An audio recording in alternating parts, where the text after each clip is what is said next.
All right, so we're back, audiopropellor.com. I'm Sam Green. We are doing MainStage Essentials Part 3 and beyond in MainStage 2 right now. In the last two parts to this series, we took a look at how you can map your hardware to these on-screen controls. And what I'm going to do is we're going to totally start with a new blank project. So I'm going to close this. That's kind of what we're going to end up with is a keyboard and some drum pads that we can play and interact with a little bit. So actually, what I want to open up is my blank starter. We want to. Yes, blank starter. So if you did MainStage parts 1 and 2, you should have that blank starter, and if not, you can get that from audiopropellor.com, and it's just an empty, totally empty file. So who thought it would be so hard just to get something totally blank? All these other starters have effects in them, so I just want something in there with nothing so you can be familiar with every single thing that you create in here and you know what it does. So we're going to start with this untitled concert, and first off, let us save it as MSE 3, MainStage Essentials Part 3. So I'm going to save that, and so we've got our concert folder here, and the first thing I'm going to do is I'm going to create a new set. So sets, just to review, you can group patches together into these sets, and just like how you can create something at a concert level, say an instrument or a audio input, or say a bus that'll be present during your whole concert, you can create a set and put things inside of your set too. So we're going to use this set to hold a drum machine that is actually going to be available and will keep running while we change patches. Now, so you don't have to use the set for actually a set. You can use it for a song, and then you're able to keep different drum machines running with different beats in them. So you can repurpose this stuff to work how you need it to work. So I'm going to call this song 1, and then inside that I'm going to have a new patch, and we'll call this patch 1. I like naming things. And then we'll call this one patch 2. And just to illustrate how things work, we're going to do one more set, and that's going to be song 2. And we'll make this match the rest of them. There we go, and you may hear airplanes flying by every once in a while. I live near an airport, and they like to fly overhead. So hopefully that's not too distracting. So we've got our two songs, and these are actually sets in the MainStage terminology. And then we've got patches, because you don't always use the same keyboard sounds or different effects on maybe a guitar or something through a whole song. You may want to switch. So we're just going to start out in the patch. We're going to worry about the set-based stuff after we get everything set up in the patch, just so we can see how to move stuff around. Because if you just we're gonna cut things and paste them. If you just copy something and paste it, you're gonna end up with an alias. So we'll just see how to do that and make sure everybody knows how to do that correctly. So we're gonna go over to the layout view, and the first thing we want to do is map a keyboard. So I'm going to go to my shelf controls down here on the screen controls palette and drag out a keyboard. And then I also want to map my sustain pedal. So I don't want the foot switch, I actually want the sustain. And I'll put that right next there. And then one more keyboard, because they have these panel controls here with all these drum pads, but I find it easier just to throw a keyboard on here and then map the drum pads to the keyboard. It just makes things a little easier for me. You don't have to deal with separate drum pads. So there we go. We've got our keyboard, our drum pads, our sustain pedal, and we're going to add some other stuff later, but for now this should be okay. So what do we need to do next? We need to make these on-screen controls learn what instrument we want to control them with, or what MIDI device. So I have my keyboard here. I'm going to say learn, and then I'm going to come over to my my MIDI keyboard, and I'm just going to press a key on here. So we can see that that's learned and that we've got this device here it's switched over to. So that was good. Now I can unclick learn and I press my keyboard and I see that it reacts, but then I also see the bottom one's reacting too, but that's just because it's got device set to all. So it hasn't been set to listen just to one device. So I'm going to press learn on that. And then I'm going to hit a pad on this little Korg nano pad, and we can see that that just learned. So what I have my nano pad doing, let's take a look at that really quick. This Korg nano pad, I just open up the editor for it. This is really cool. I think the software is decent on this thing. And we've got a couple buttons on the side, these 4 different scenes. So I've got a drum kit and then these chromatic 1, 2, 3s. So these drum kits, these will normally play the regular drum kit notes, but what we're interested in looking at, well, we can just look at this too. We've got all these notes and they ascend, going ascending, and then they kind of keep going up here. So every time I press this this button over here, this scene button, it's going to switch through these different banks here and change all the what it's sending from the Korg. But right now I'm just going to look at this drum kit, the very first one, and it has this XY pad controller on it. And XY pads, I always wanted one and finally got one on this unit, so it's pretty cool. And so what it does is when you move your finger from on the X coordinate, so left to right here, it's going to send a CC number and a value. So it's going to say CC 0, and if you press down here, it'll send a 1, and if you press all the way up here, it'll send 127. So and this is the Y coordinate. So up and down, we're going to send CC number 1 and 0 to 127. Then there's this other thing here, and this is the XY pad common, and this is the touch release. And this is what we're going to do with this is turn an effect on and off as we press the pad, and then use the position of our finger on that XY controller to change some aspect of that effect. So we touch the pad, it turns the effect on, and then we move our finger around and it changes different parameters, which will map these controllers to. So we can see MIDI channel global, we've enabled this, and then we are going to, let me take a look at this real quick. Okay, and here's what I needed to do. I need to reverse this. So I need to say the off value is 127 and the on value is 0. I believe that's how we need to have that set up. So when we push our finger down, we send a 0, which turns the effect on, I believe. We'll see if that works.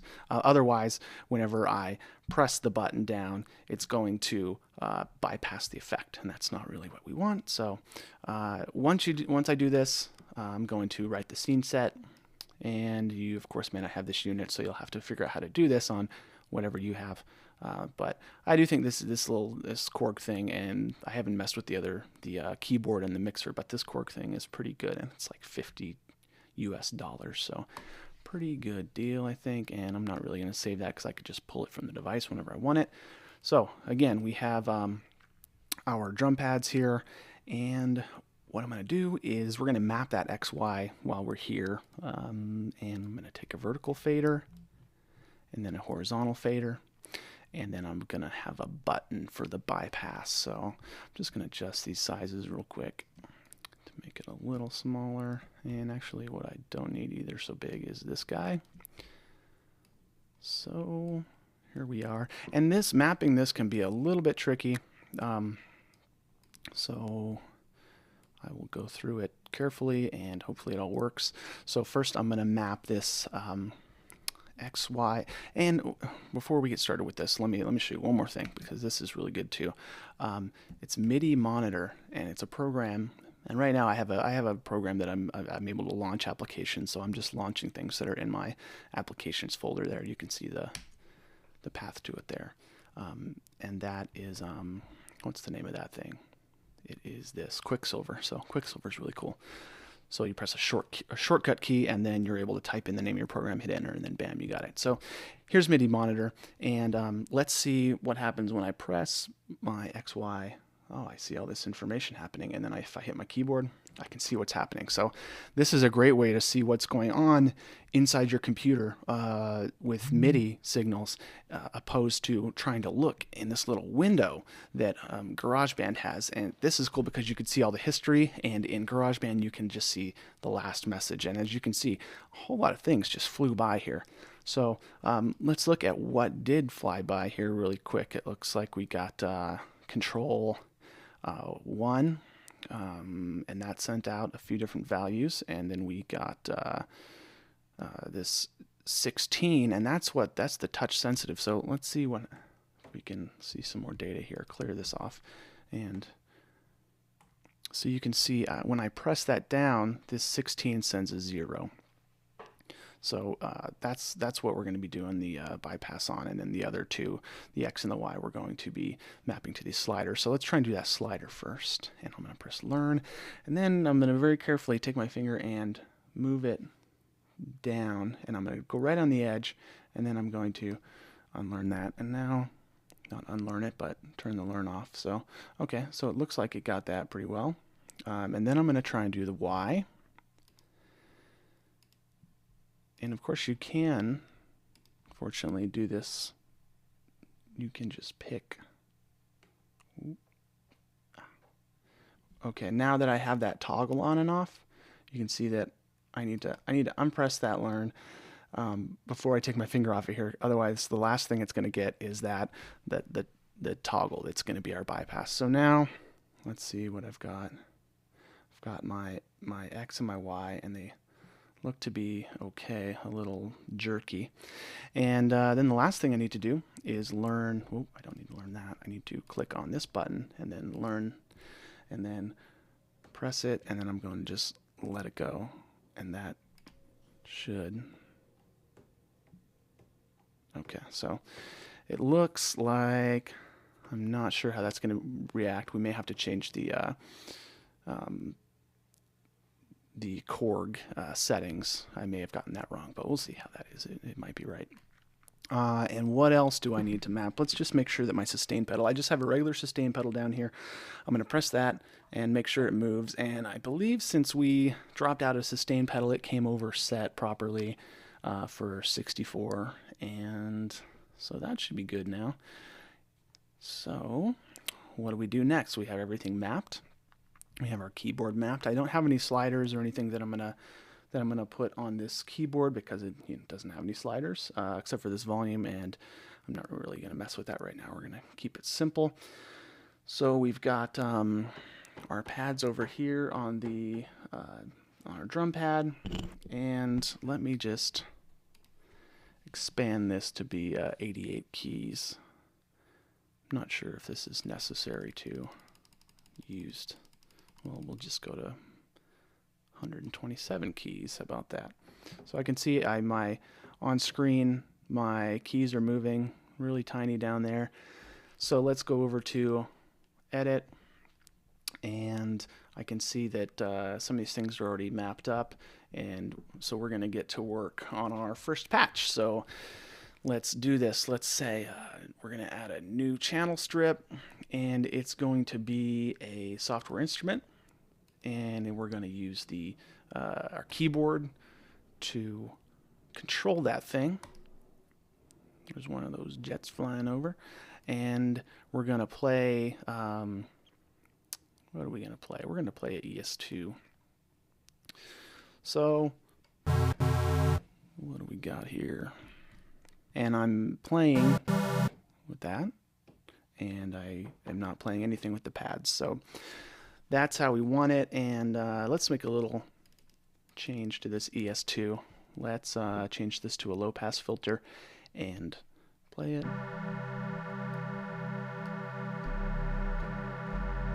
Okay, so I just wanted to kind of get rid of some of that brightness. Now we're going to add another instrument because we're going to have a split going on this keyboard, and we do that by doing what we just did before, and we're going to have the USB key station. Once again, control it. So we select a electric piano. If that's what you like, do what you want, do what you like. And then I'm going to put a tape delay on here just to fill it out a little bit. So we've got our electric piano there, but you can hear when I played that up high, I also heard the synthesizer, so we don't have a split set up. So let's check out our split here. And while we're at it, let's just name this. So I double click there and I'm going to say keys, and then I'm going to double click this and say synth, because we're going to see these things over here on the left in the channel strip inspector and on different mapping controls, and it'll make it easier to know where we're going, where we need to get to. So we need to do our split. So we're going to go to the layer editor, and we're going to make the keys be up high and the synth be down low. So what do we need to do? To do this easily, what I like to do is just use the learn functions on here. So I'm going to say the synth, I want to limit how high it goes. So I'm going to say learn the high key, and then I'm going to press over here the B right here.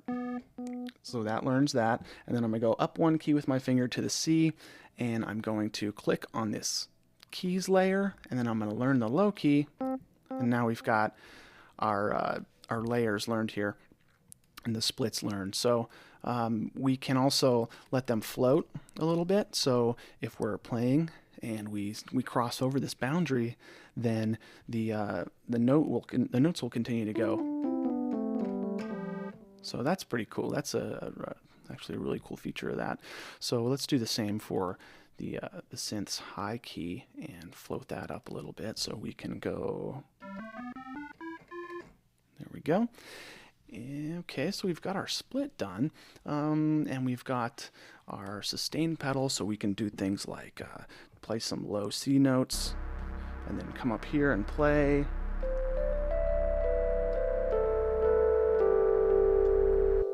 So that's pretty cool there.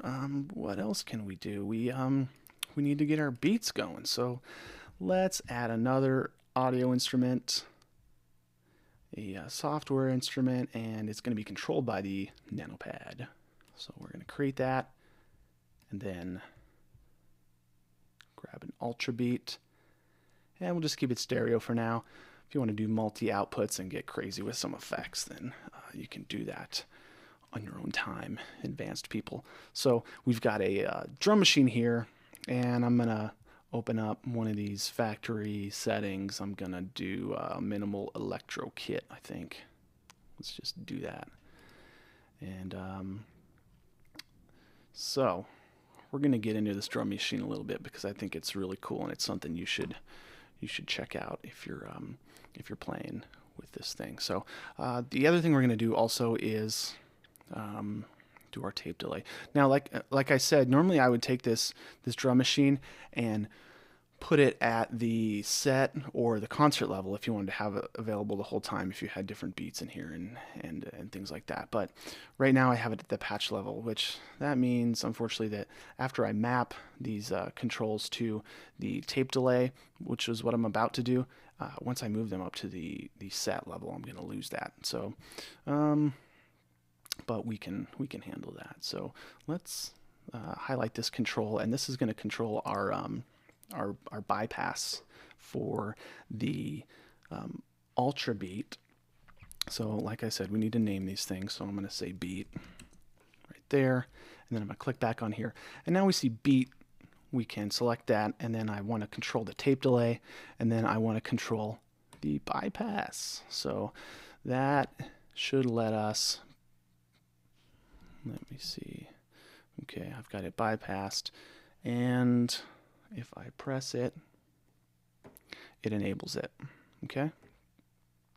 So let us map some other things to it, some other controllers. So I'm going to take this and I'm going to map it to my feedback for the beats, tape delay, and that should be feedback. And then the other thing I want to do is I want to map it to the beats, tape delay, note. So this will change if it's going to do a 16th note, quarter note, whole note, delay. So let's see if this thing's playing. So I'm going to try and play something on the beat here, and looks like I'm getting no.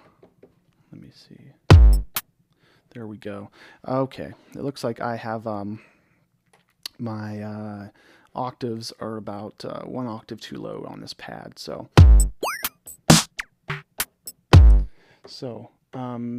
I do have it set up the same way though for this pad. So I switched to scene 2 and I have the pad set up the same way. So this should, as we can see, it's controlling. It is moving those sliders around on the screen. And so let me take my left finger and I'm going to control this.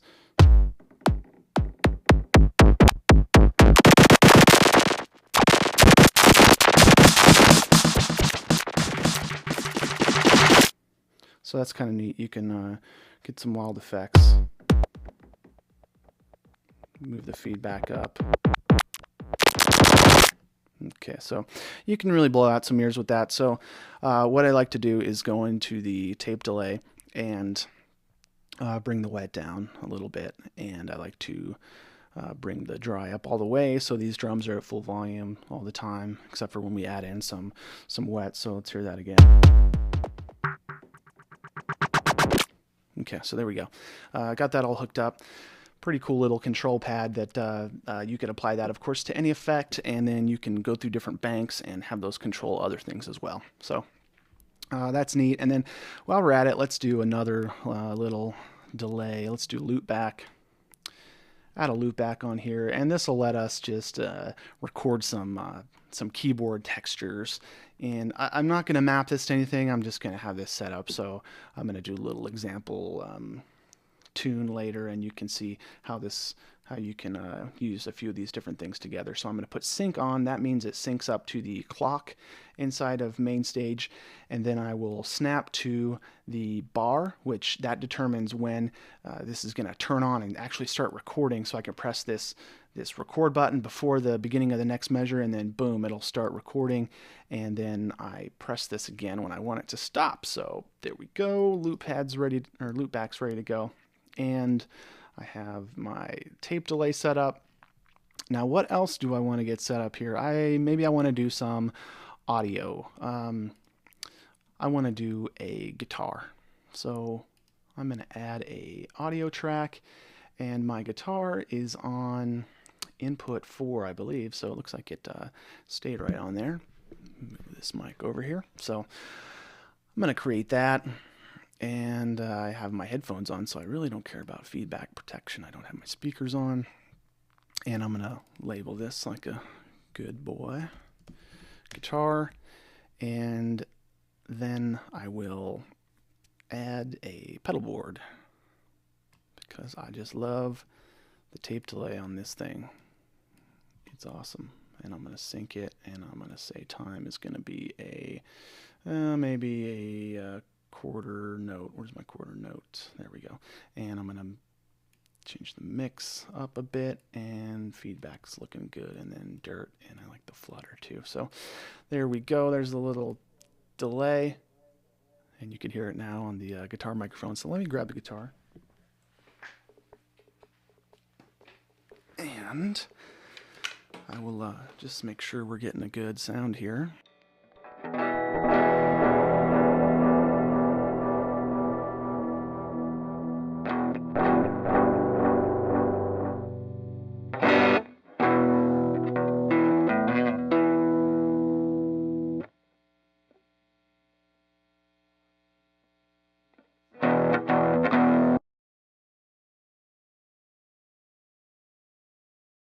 Feedback. I don't know how it detected feedback because I don't have speakers on, so I'm going to say allow the feedback. And I've obviously got my something mixed up here. Let me tap on this microphone to make sure I have the right input selected. Okay, so it is 4. So maybe I don't have anything. I think I'm just picking up from my microphone here, and I can hear it in the my headphones. So it looks like down here I can see my guitar. So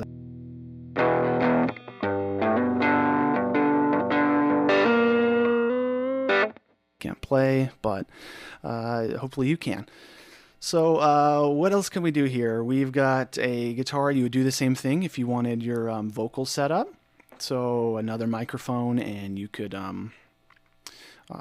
add some effects or whatever you want to do. And another note, if you want to have the same vocal through your whole song, you would put that up here in the song, or what we have labeled the song, but it's the set level. And then as you go through these different patches, you'll keep that same input effect going, and you won't have to copy it between each patch. So right now, if I want to have my guitar in patch 2, I'm going to take it like this, and I'm going to say edit, duplicate, and then I'm going to cut it, and then I'm going to paste it in this patch. So that makes it so if I change something, if I would have just copied and pasted it, it would have made an alias, which means if I lowered the volume here, then I would come back to patch 1 and I would see the volume lowered as well. So I'm going to go do patch 2, and let's change something. So add some nasty fuzz on here, and that's going to be really loud. And then I'll add a little EQ to it.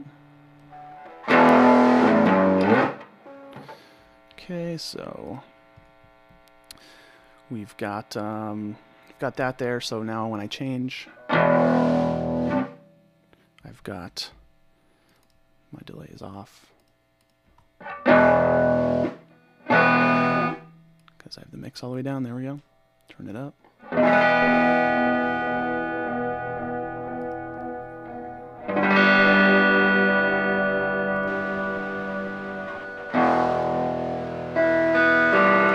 So there we go. We've got there's 2 different patches set up, 2 different guitars. So if I want to be able to change through those while I'm playing, I can. So let's move on here and take a look at Ultra Beat. So I'm going to turn my guitar down.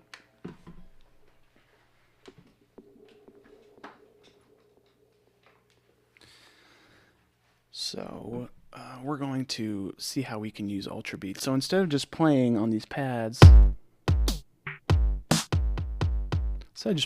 because it can be a little hard to you know, play those beats and then play some keyboard, and you may be really talented like that, but I'm not. So this is what I'm going to show you how to do.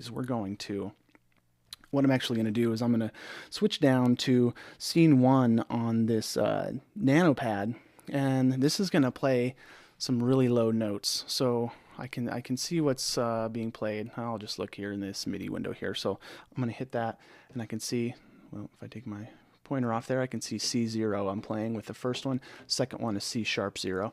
So I can go to this selector here at the bottom and say C0. And now I have a pattern stored in here, which is accessed by hitting that full view. So I can go and program in a little, let's see what we got here. Get that. And then let's play it. I press the space bar there.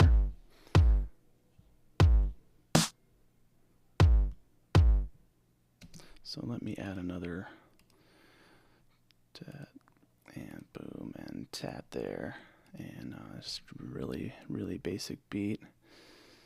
And then we'll put some hi-hats there, and then we'll throw a maybe an open hi-hat here.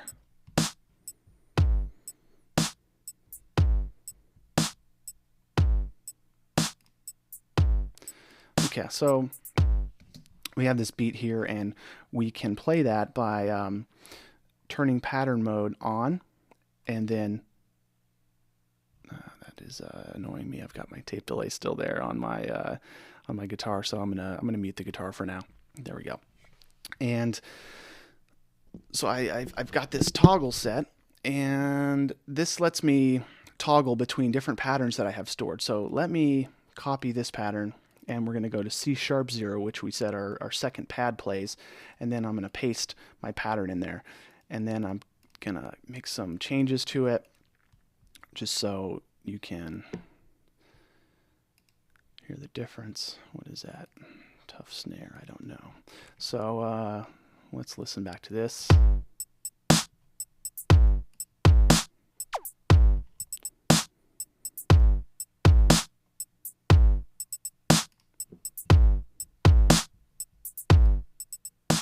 Okay, I'll just drop the volume on that a little bit. So we've got, press stop on that real quick. And if we look over here at my pad, I've got C0 and C#0. So I should be able to change these, but somehow I turned off pattern mode, I think, by pressing stop on there. So so I'm playing the first pattern, then hit the second one.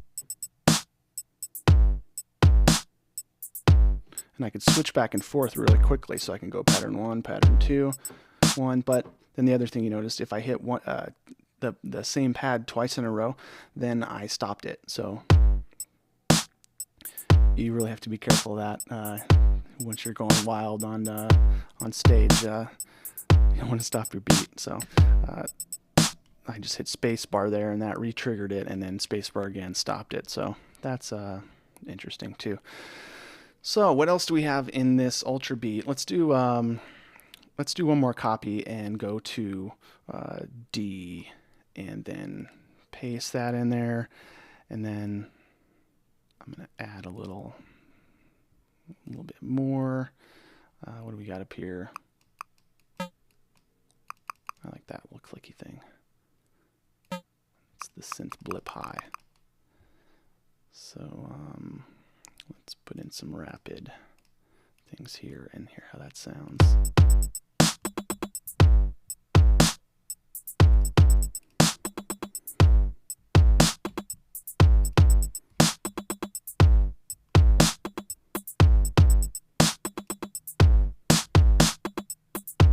Okay, so now we have that pattern there, and that should be at D. Now, I keep having this turn off, so when I press play, see why this pattern mode switches off. I've got toggle, and I've got that on. Everything should be going, so let me hit this one more time.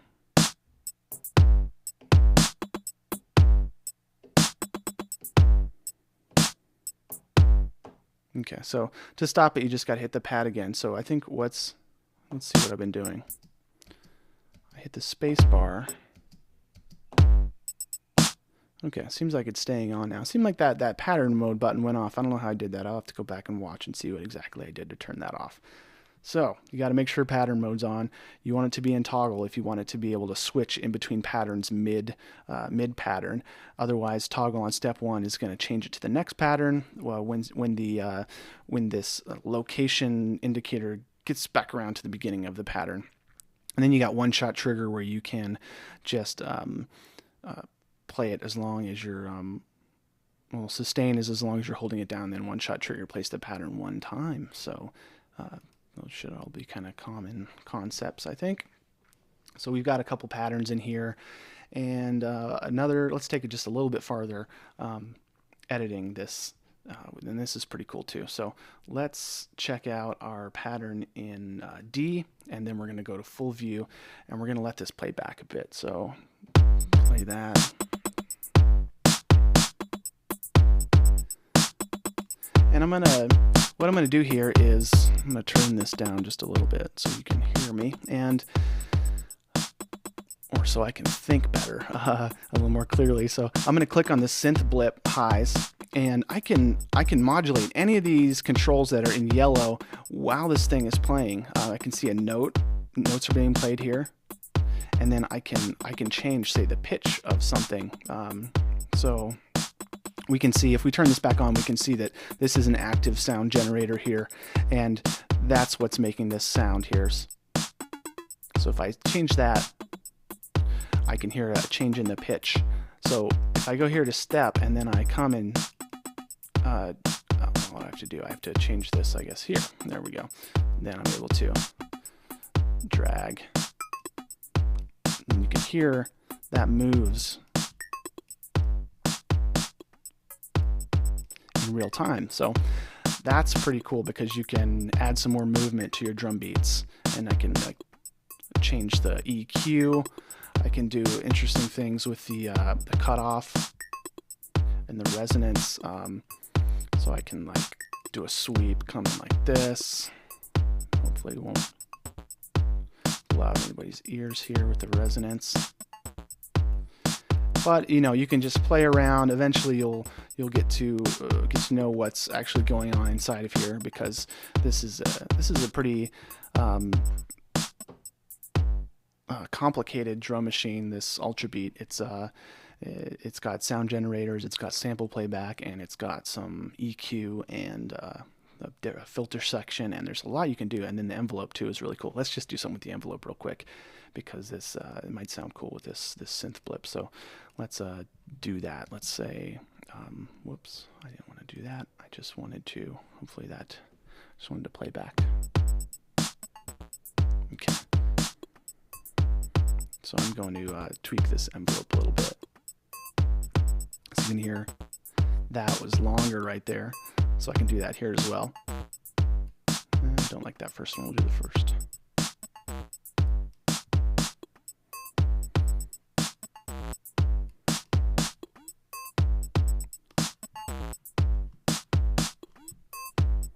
Let's just tweak the kick just a little bit, just for fun. That first one maybe. Let's do the envelope.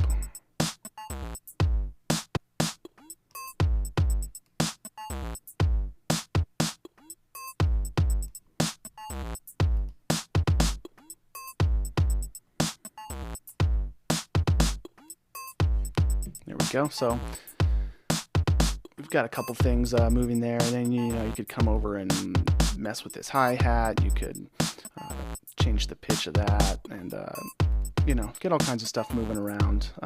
So that's pretty cool. So you can see, using this Ultra Beat, you can pretty much control how your control some beats, have some backing beats. So that's pretty cool. And then there's also other options for doing backing tracks, like what's it called, playback. So you can put exports from Logic into there and have different sections you could hop to, and there's some pretty cool features in there, but we won't go into that right now.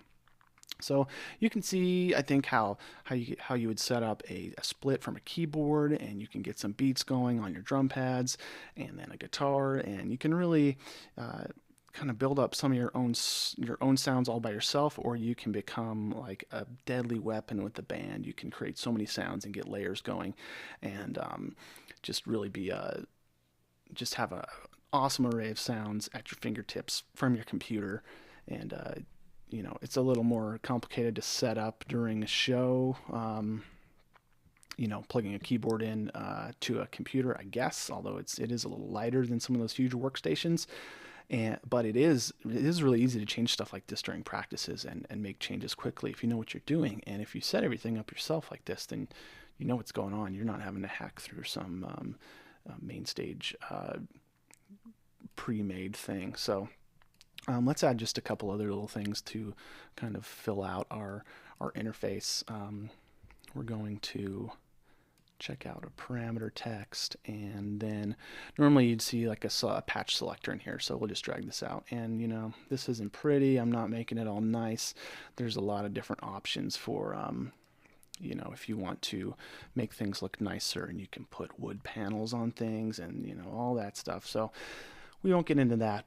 Let's go to so here now I can see my two different songs, and I can see my my patches that I have inside, and I can switch with that, and I can map this to a foot controller or something on my keyboard to be able to switch between these two patches while I'm playing pretty easily when I'm in say full screen mode like this. So, or you can always use your keyboard. So let's do what I was talking about earlier and move the Ultra Beat to the song level, the to their set. So I'm going to Apple, or not Apple, Command X. Whoops, no, actually. Yes, I do want to do this. And this is what I was talking about with the parameter mappings. These 3 parameter mappings to the delay are going to be removed. So unfortunately, that's going to go bye-bye. I'm going to paste this in at the song level. It's going to give me a little warning saying controls map to this are going to supersede mappings in my patches. And I can override it and, just give me a little warning there. So that's fine. And so now I'm going to open up my tape delay and just see if everything is mapped correctly. And I'm guessing it, hey, amazingly it is. Last time I did that, it didn't do that. So that's very cool. And now, like I was saying, trying to play beats and things while you're playing keyboard or whatever, and even while you're doing these effects. Now you can have that pattern play and then tweak effects and things like that. So that's really cool, I think. So we'll kill that real quick. And so now we've got this ultra beat here at the set level, and we're able to get that beat playing, and then I can come down through these patches and I could change my keyboard that is accompanying this beat or whatever this is. It could be a backing track that's going. So that otherwise, if I had that ultra beat in this patch, when I switched to patch 2, it would stop playing. It would be gone. So that's important to know, and you would of course find that out. But that's how you deal with it. You put it at the song level or even up higher, and it'll be present for all your different songs if you need to use it.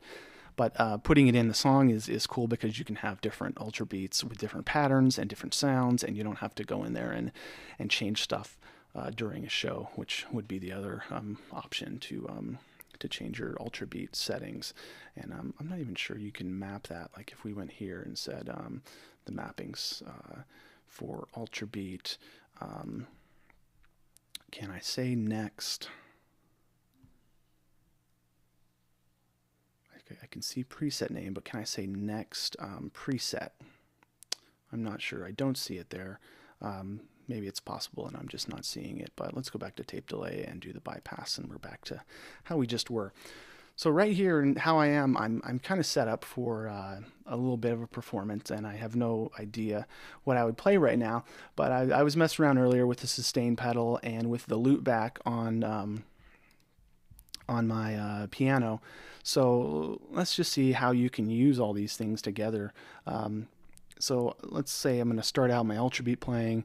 I'm going to play some low notes on the synthesizer, and then I'm going to embellish a little bit on the keys and maybe record into this loopback recorder and get something going like that. And then you can grab a guitar, solo over that, grab a mic. You can lay down some raps or whatever you do. I don't know what you do, but so here, let's just try that real quick so you can see how it might go. So I'm going to start my beats playing here, and I got that going, and then I can say, like, I'm just going to hit these 2 C's here on an octave, and I can say, maybe that's too low, I want to do like this. Okay, so now I got that going. I'm going to play my, my keys up here.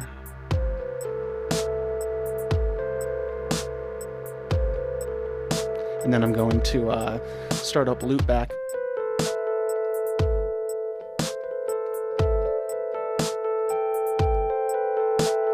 So what happened there? I'm going to stop that. Seems like when I hit record on my loop back, it restarted everything. So I'm not sure if that's a function of the first time I ever hit that loop back, it decided it was going to do that. But let me get rid of that loop by pressing that button there, and we'll see. Hopefully this will work right this time.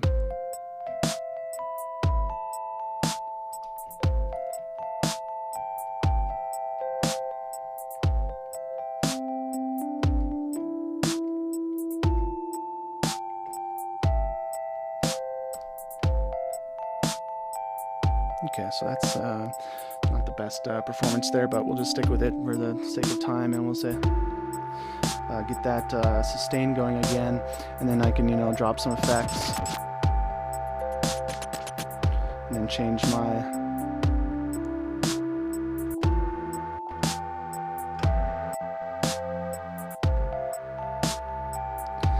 Sounding pretty horrible so far, but kind of get the idea how you can use your sustain pedal, keep the root notes going, get some other stuff over top, and then, you know, maybe I'm going to grab a guitar now.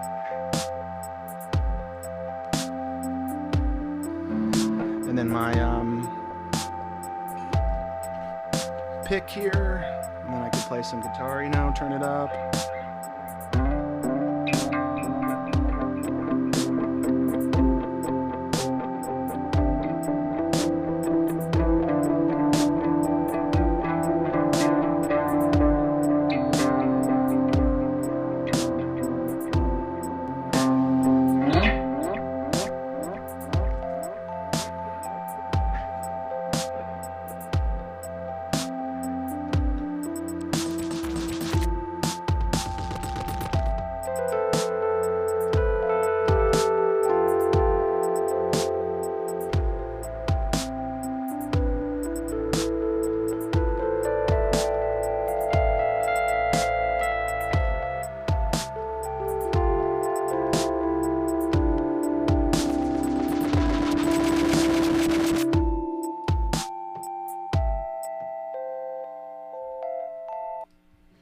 All right, so I think that's a nice little preview there. It wasn't the best performance, but you get the idea of how you can use all that stuff together. And if you mapped up this loop back to some keys on our Korg, you could make using that easier. You know, I was grabbing the mouse and clicking around, so that makes things a little tougher to do. So I have another video where you see how to use loop back and how to map that with a foot controller, although you could do the same type of mapping on this Korg and you know, maybe use scene 3 and 4 to control 2 different loopbacks, or you could even really control 2 loopbacks, maybe 3 loopbacks with one of these, so you could have record, play, clear, and reverse, maybe like those 4 buttons mapped for 3 sets of loopbacks. So I think that's we're gonna close it out now. We got the MainStage part 3 and possibly 4. I might split this. So I hope you learned a lot about this and are able to use this in your live performances or just jamming. The other thing too that you can do while you're performing is you can of course hit record here and record your main outputs, your output 1, 2. So that's a really cool feature too. So make sure to record your sessions and use those, and you can resample them in your other compositions, or just use those to record what you did and be inspired when you're doing other work. So good luck with this. Send any questions, and hope you enjoy MainStage.